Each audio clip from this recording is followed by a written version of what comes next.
नमस्कार, खबर तो समझिए देख रहे हैं आप और मैं हूं आपके साथ सोनाली सिंह। बुलेटिन की शुरुआत करते हैं। नए साल से एक दिन पहले सीएम नीतीश कुमार ने अपनी संपत्ति सार्वजनिक की है। नीतीश कुमार के साथ उनके मंत्रियों ने भी अपनी अपनी संपत्ति का ब्यौरा दिया है। इस रिपोर्ट को देखिए।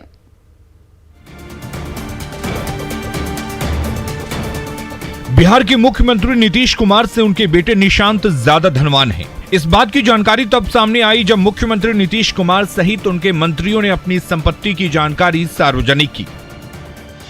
सीएम नीतीश के घोषणा पत्र के अनुसार उनके पास 29,385 रुपए कैश हैं।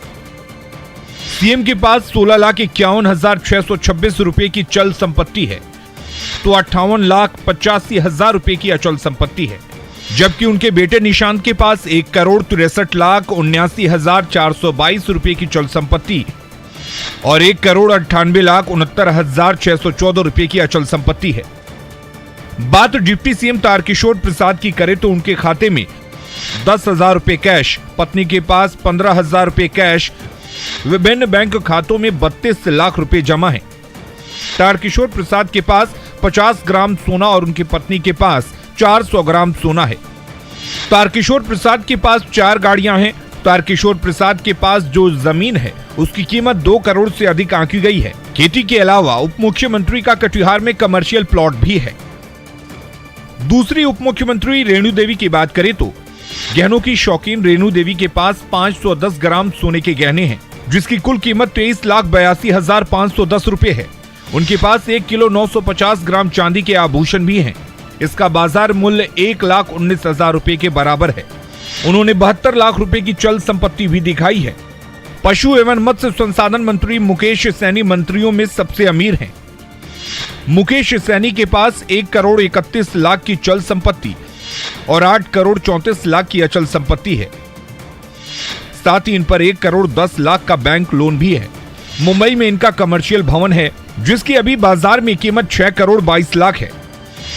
मुंबई में एक प्लॉट भी है। मंत्री की पत्नी के पास 51 लाख की चल और 1,37,00,000 की अचल संपत्ति है।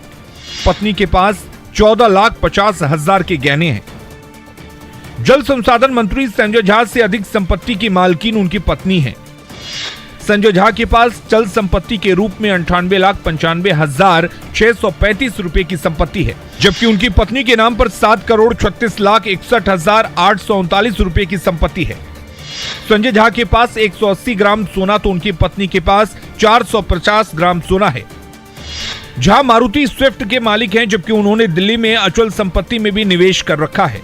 संजय झा के पास 12,000 रुपए नकद तो उनकी पत्नी के पास 24,000 रुपए नकद रकम है। मंत्री संजय झा ने अपने परिवार के संयुक्त संपत्ति में हिस्सेदारी की भी घोषणा की है। शिक्षा मंत्री विजय चौधरी की संपत्ति की बात करें तो शिक्षा मंत्री विजय चौधरी के पास 32,67,000 की चल संपत्ति और 67 लाख की अचल संपत्ति है। उनकी पत्नी के पास 35,19,000 की चल और 73 लाख की अचल संपत्ति है। मंत्री के पास मारुति ऑल्टो 800 है, जिसकी कीमत 1 लाख है। पत्नी के पास 10,50,000 के गहने हैं। स्वास्थ्य मंत्री मंगल पांडे के बैंक के बचत खाता में 1,40,00,000 रुपए जमा है, जबकि उनकी पत्नी के बैंक खाते में 45,80,000 रुपए जमा है। मंत्री के पास कुल 1,54,59,399 रुपए की चल अचल संपत्ति है, जबकि उनकी पत्नी के पास कुल 81,25,525 रुपए की संपत्ति है। मंगल पांडे ने 90 लाख का एक फ्लैट भी अपनी पत्नी के नाम दिल्ली के द्वारका में खरीद रखा है। तो ये है नीतीश कुमार और उनके प्रमुख मंत्रियों का ब्यौरा, जो उन्होंने नए साल से एक दिन पहले सार्वजनिक किया है। न्यूज़ 18 के लिए पटना से संजय कुमार के साथ ब्यूरो रिपोर्ट। और चलिए अब इस खबर के मायने को समझते हैं। सीएम बनने के बाद नीतीश कुमार ने फैसला लिया था कि अपनी संपत्ति सार्वजनिक करेंगे। 2018 में उन्होंने मंत्रियों से भी संपत्ति का ब्यौरा मांग लिया, जिसके बाद से मंत्री भी संपत्ति का ब्यौरा देने लगे। साल के आखिरी दिन सीएम और मंत्री संपत्ति सार्वजनिक करते हैं। 2021 की अगर बात करें तो 2021 में सीएम नीतीश ने जो संपत्ति का ब्यौरा दिया है, उसके अनुसार उनके पास मौजूद कैश में कमी आई है। नीतीश कुमार के पास 29,385 रुपए नकद है, जबकि पिछले साल 35,000 रुपए नकद थे। चल अचल संपत्ति में नीतीश के पुत्र उनसे धनवान हैं। सीएम की तरह उनके कई मंत्री भी घर वालों से पैसे में पीछे हैं। नकद के मामले में शिक्षा मंत्री के पास भी पत्नी से कम पैसे हैं। विजय चौधरी के पास 5,000 कैश है, जबकि उनकी पत्नी के पास 1 लाख कैश मौजूद है। यानी नकद के मामले में विजय चौधरी की पत्नी उनसे धनवान है। बिहार के पंचायती राज मंत्री सम्राट चौधरी की अगर बात करें तो उनसे ज्यादा उनकी पत्नी के पास नकदी है। सम्राट चौधरी के पास जहां 4,50,000 रुपए नगद है, वहीं उनकी पत्नी के पास 7 लाख रुपए नगद हैं। यही हाल श्रम संसाधन मंत्री जीवेश मिश्रा का भी है। जीवेश मिश्रा के पास 1,10,000 नगद है, जबकि उनकी पत्नी के पास 25,000 रुपए नगद हैं। पथ निर्माण मंत्री नितिन नवीन के पास केवल 24,000 नगद हैं, जबकि पत्नी के पास 40,000 नगद हैं। पैसे के मामले में विज्ञान और प्रौद्योगिकी मंत्री सुमित कुमार सिंह से ज्यादा संपत्ति उनकी पत्नी के पास है। सुमित सिंह के पास 63,123 रुपए नगद है, जबकि उनकी पत्नी के पास 52,120 रुपए नगद है। यानी कि मंत्रियों ने जो जानकारी दी है उसमें से एक इंटरेस्टिंग फैक्ट ये है कि नकदी के मामले में मंत्रियों से धनवान उनके घर वाले हैं। चलिए बढ़ते आगे। बिहार के लोगों ने जोश के साथ नए साल का स्वागत किया। न्यू ईयर ईव पर लोगों की भीड़ होटल और क्लबों में दिखी, तो नए साल की सुबह से मंदिरों में लोगों की जबरदस्त भीड़ दिखी। नए साल के जश्न में लोगों ने कोरोना गाइडलाइन की भी जमकर धज्जियां उड़ाई।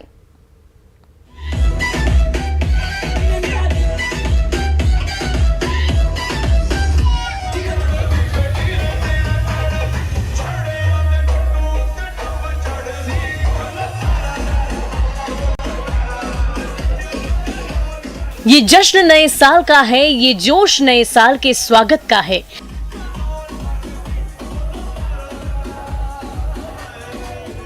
पटना सहित बिहार के तमाम बड़े शहरों में युवक युवतियों ने ऐसे ही झूमते हुए नए साल का वेलकम किया।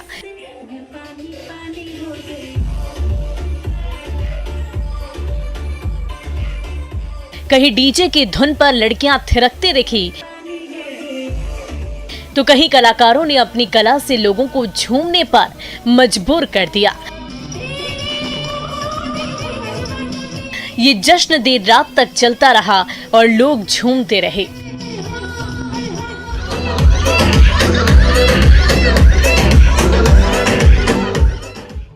लेकिन 2022 की सुबह एकदम अलग अंदाज में हुई। सुबह से ही राज्य के मंदिरों में भक्तों की भीड़ उमड़ पड़ी। लोग हाथ में फूल माला और प्रसाद लिए ईश्वर का आशीर्वाद लेने पहुंचे। हालांकि नए साल के स्वागत के जोश में लोगों ने कई जगह पर होश खो दिए। क्या होटल, क्या क्लब और क्या मंदिर, सभी जगहों पर कोरोना गाइडलाइन की धज्जियां उड़ती दिखी। वो भी तब जबकि कोरोना की तीसरी लहर दरवाजा खटखटा रही है। कोरोना के मामले लगातार बढ़ते जा रहे हैं। सिर्फ पटना की बात करें तो 24 घंटे के अंदर 134 नए मामले सामने आ गए और एक्टिव केस की संख्या 400 के पार पहुंच गए। हालांकि प्रशासन ने भरसक प्रयास किया कि पर्यटक स्थलों पर लोगों की भीड़ ना जुटने पाए, लेकिन 31 दिसंबर की रात से 1 जनवरी तक चला नए साल का जश्न कहीं जानलेवा ना बन जाए। Bureau report, news 18।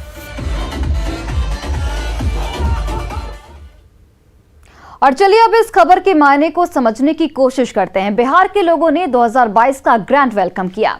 क्लबों और होटलों में जबरदस्त भीड़ देखी गई। किसी के ऊपर कोरोना का डर नहीं दिख रहा था।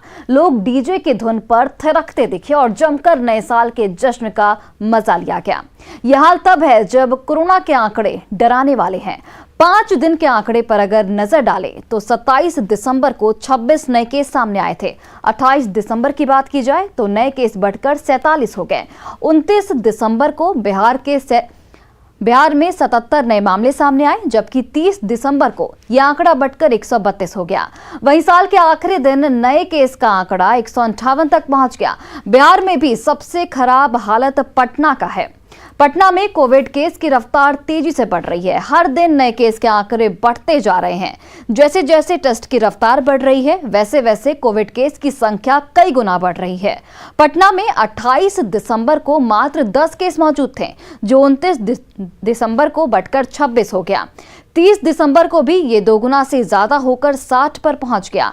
31 दिसंबर की अगर बात की जाए तो पटना में 105 नए केस सामने आए, जबकि 1 जनवरी को पटना में कोविड केस की संख्या 134 हो गई।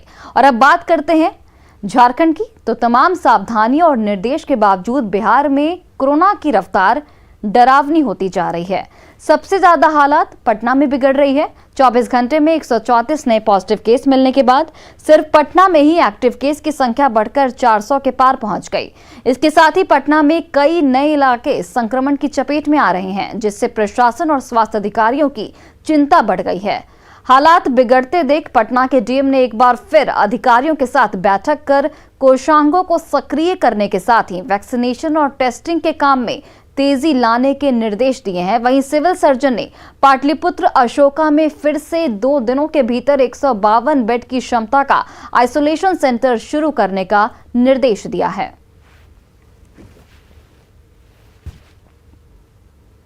और देखिए, बिहार की तरह ही झारखंड के लोगों ने भी नए साल का स्वागत किया। युवाओं ने जश्न के चक्कर में कोरोना गाइडलाइन की धज्जियां उड़ा दी, वो भी तब जब झारखंड में कोरोना के मामले लगातार बढ़ते जा रहे हैं और वैक्सीनेशन की रफ्तार भी सुस्त है।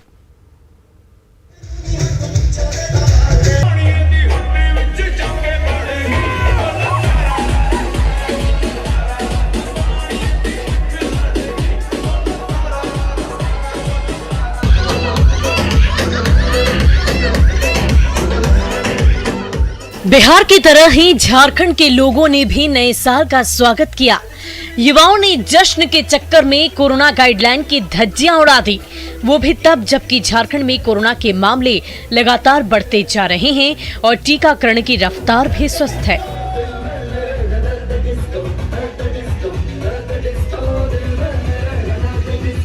जश्न में डूबे ये युवा रांची के हैं। रांची सहित पूरे झारखंड के युवाओं ने कुछ इसी अंदाज में 2022 का स्वागत किया। रांची जैसे बड़े शहरों में युवाओं ने जमकर जश्न मनाया। गीत संगीत की महफिल में देर रात तक चला डांस का दौर। लोगों ने कोरोना को भूलकर खूब धमाल मचाया।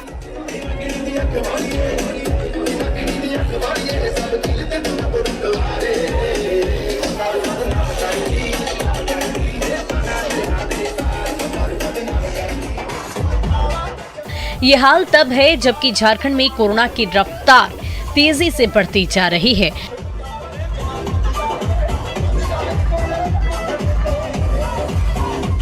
शुक्रवार को एक बार फिर से राज्य भर में 753 नए संक्रमित मरीज पाए गए।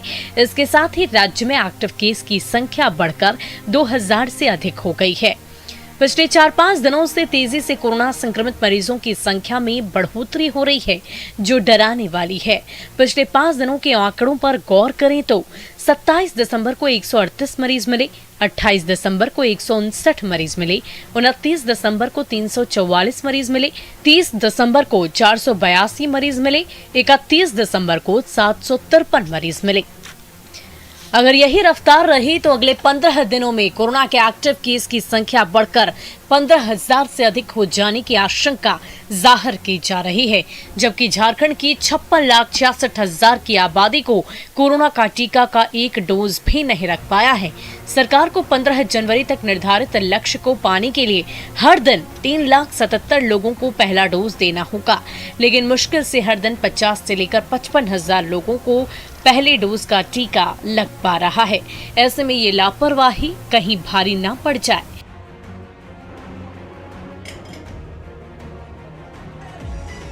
Bureau report, news 18।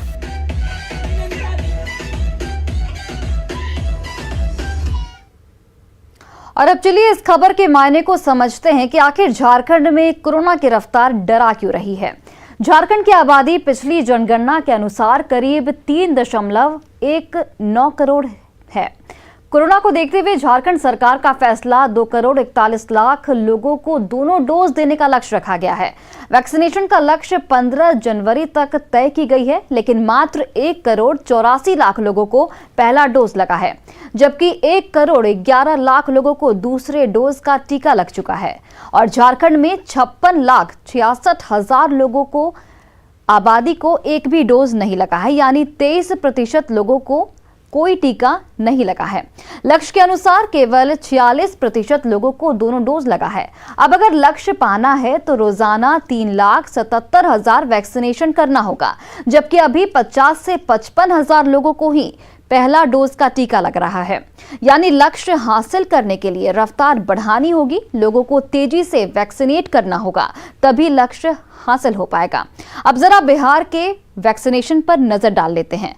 आज तक 10,99,243 लोगों को टीके का दोनों डोज लग चुका है, जिसमें 5,78,00,000 लोगों को पहला डोज लगा है, जो करीब 97.5% के बराबर है, जबकि 4,22,00,000 लोगों को डबल डोज का टीका भी लग चुका है, यानी 87.2% लोगों को सेकेंड डोज लग चुका है। बिहार ने 350 दिनों में 10 करोड़ वैक्सीनेशन का रिकॉर्ड पार किया। ऐसे में आप खुद सोचिए कि ये सुस्त रफ्तार भारी पड़ेगी या नहीं। चलिए बढ़ते हैं आगे। देश में कोरोना के बढ़ते मामलों को देखते हुए केंद्र सरकार की ओर से राज्यों को नई एडवाइजरी जारी की गई है। केंद्रीय स्वास्थ्य सचिव राजेश भूषण ने सभी राज्यों को चिट्ठी लिखकर खास एहतियात बरतने के निर्देश दिए हैं। चिट्ठी में क्या कुछ लिखा गया है, ये 10 पॉइंट्स में आपको समझाते हैं। देखिए, सबसे पहले तो सभी राज्य अस्थायी अस्पताल बनाने की प्रक्रिया शुरू करें।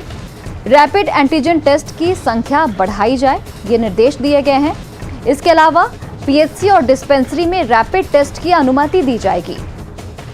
इसके अलावा देखिए, गली मोहल्लों में एंटीजन टेस्ट के लिए कैंप लगाए जाएंगे।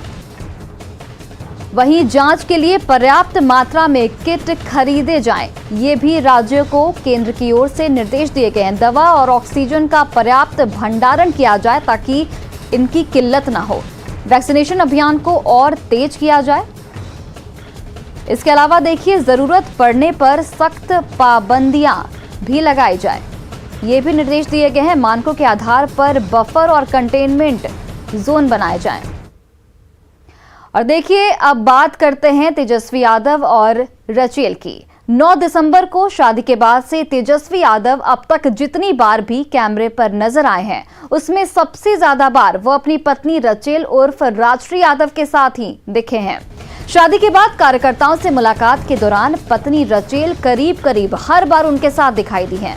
हम आपको देखिए 4 तस्वीरें दिखा रहे हैं। पहली तस्वीर जो पहली बार 13 दिसंबर की है, जब शादी के 4 दिन बाद तस्वीरों से अगल लोगों ने तेजस्वी और रचेल को एक साथ देखा। इसके बाद 9 तारीख को देखे, शादी के बाद रचेल और तेजस्वी की ये तस्वीरें तब की हैं जब वो दिल्ली से पटना पहुंचे थे। उसके बाद दूसरी तस्वीर सामने आई 15 दिसंबर को, जिसमें रचेल पत्नी के साथ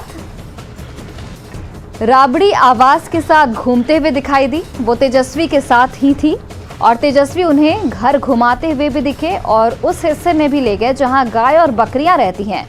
यहां रचेल ने गाय को गुड़ भी खिलाई। इसके बाद तीसरी तस्वीर सामने आई जो 16 दिसंबर की है, जिसमें रचेल तेजस्वी के साथ राबड़ी आवास से बाहर निकली।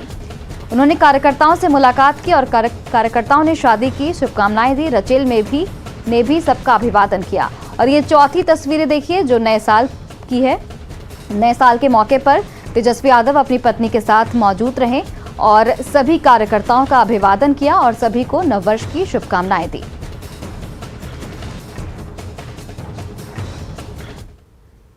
और चलिए अब खबर को समझाते हैं। 9 दिसंबर को तेजस्वी और रचेल की शादी हुई थी। 13 दिसंबर को दोनों साथ साथ दिखे जब पटना पहुंचे। उसके बाद हर मौके पर रचेल तेजस्वी के साथ दिखती हैं, चाहे वो गाय को गुड़ रोटी खिलाना हो या कार्यकर्ताओं के साथ मुलाकात का समय हो। यहां तक कि 1 जनवरी को दोनों ने साथ साथ नए साल की शुभकामनाएं दी। दरअसल रचेल दिल्ली में पढ़ी लिखी हैं, बिहार से बहुत ज्यादा परिचित नहीं है। दोनों की जब शादी हुई तो कहा गया कि किसी को बताया नहीं गया। जब तेजस्वी हर मौके पर रचेल के साथ रखते हैं ताकि रचेल बिहार के कल्चर के बारे में जाने। यही नहीं, साथ रखकर तेजस्वी रचेल को राजनीति के गुर भी सिखा रहे हैं ताकि मौका पड़े तो रचेल राजनीति में भी अपने हाथ को आजमाए। समझने वाली बात यहाँ पर यह भी है कि रचेल के आने से कार्यकर्ताओं में आधुनिकता का संदेश भी जाता है जो अब तक आरजेडी नेताओं में नहीं दिखता था। यानी रचेल को साथ रखकर तेजस्वी अपनी पार्टी की छवि को भी सुधारने में लगे हैं। चलिए बढ़ते हैं आगे। नए साल का जश्न मनाने के लिए पीने और पिलाने वाले हर जगह शराब के जुगाड़ में जुटे रहे। हालांकि पुलिस प्रशासन की सख्ती की वजह से ज्यादातर जगहों पर पियक्कड़ों के मंसूबे धरे ही रह गए, लेकिन एक वीडियो बड़ी तेजी से वायरल हो रहा है। इस वीडियो को आपको दिखाते हैं। घर हो गया जो मैं 3 बार गया। मुझे देखना कि जेल कैसा होता। जेल तो हमारा ससुराल है। प्लेट में मुर्गा, ग्लास में दारू, बाल्टी में पानी, बगल में बोतल, मुंह में सिगरेट और हंसी ठहाकों का दौर। नए साल पर शराबबंदी कानून को ठेंगा दिखाते हुए 7 यारों की इस महफिल में बैठा हर शख्स 2 पैग लगाने के बाद खुद को सिकंदर समझने लगा। पार्टी छुप छुप कर हो रही थी, लेकिन नशा चढ़ा तो इन्हीं में से एक रजत गुप्ता नाम के युवक ने पार्टी का वीडियो सोशल मीडिया पर दुनिया वालों के लिए लाइव कर दिया और चर्चा शुरू हुई कि भाई तू बता कि जेल कितनी बार गया। जेल अब घर हो गया जो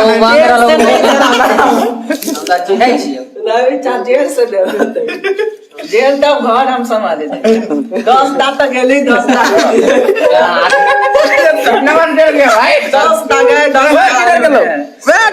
ये सब फोर्स हमारे तरफ। हाँ भाई कितना बार जेल गया तू? 10 बार गया। कितना बार गया? मैं 3 बार गया। तू 3 बार गया। भाई तू कितने बार? 10 डगाए हुए 10 दाए हुए। और तू बता 10 बार। तू भाई बता 2 बार या 1 बार? 1 बार।